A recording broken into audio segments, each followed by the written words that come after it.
A month ago, Sandra, who is 15 years old, gave birth to a baby. After losing her father at a tender age, her mother struggled to fend for the family. Sandra was in and out of school as a school fees defaulter. Sandra dropped out of school in primary 7 because the mother could not take her father in school. She got her a job where she worked as a maid in Kampala.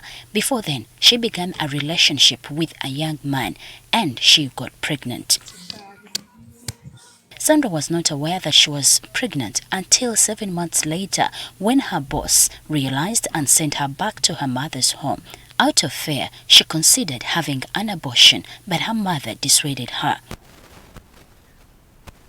Sandra's plight is just a fraction of young girls who drop out of schools due to several reasons, but mainly poverty, making it a 75% decline from primary 1 to primary 7 enrollment. Some families can barely afford a good lifestyle for these kids, and they end up falling at the hands of border riders who impress them with small gifts like yogurt, ice cream. Usually, the men travel to Kampala to work, and the women are left to take care of the homes. In most cases, they can't handle all the responsibilities, including the children who end up going astray. Several parents have failed to realize the importance of keeping girls in school. Instead, they see their daughters as sources of income. Or in case when someone has pregnated the daughter, that money they charge in as negotiation. Some parents really use that as a as a benefit. Government should be seen, and it should be making it mandatory that every citizen in the state must attain a certain level of education compulsorily. Community leaders say some pregnancies are a result of incestuous relationships. Many of these cases are covered up by the respective families. You find a girl impregnated by a relative, and this is kept a secret. The cases are concealed from the law. Most of these cases are settled at village level.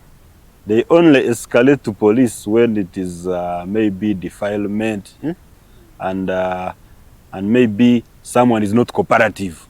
Despite the challenges, there is a gleam of hope. The Hola House of Love Africa in Rubirizi District is an orphanage that provides young girls with a safe haven and a chance to rebuild their lives. It has really been a distance. At least they have learned how to survive through tailoring project.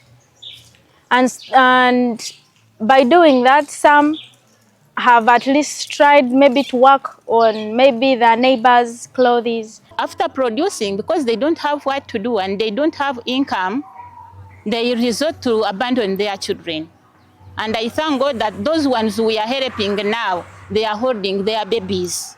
Stakeholders in the region call on the government to consider providing free contraceptive commodities to sexually active adolescents. One, you access contraceptives at a cost. And in a case she gets pregnant, even if it was to abort, she can't afford. When you have 1 month today, another month tomorrow, another one the other day, there's no way you are even going to thrive. So I think there is need for them to know, to be sensitized on family planning. Early last year, the Ministry of Health said its target was to reduce the rate of teenage pregnancies from 24% to below 15% in the next 5 years through increased advocacy for adolescent health and collaboration with partnerships, among others. Jocelyn Nachibule, NTV, Rubirizi District.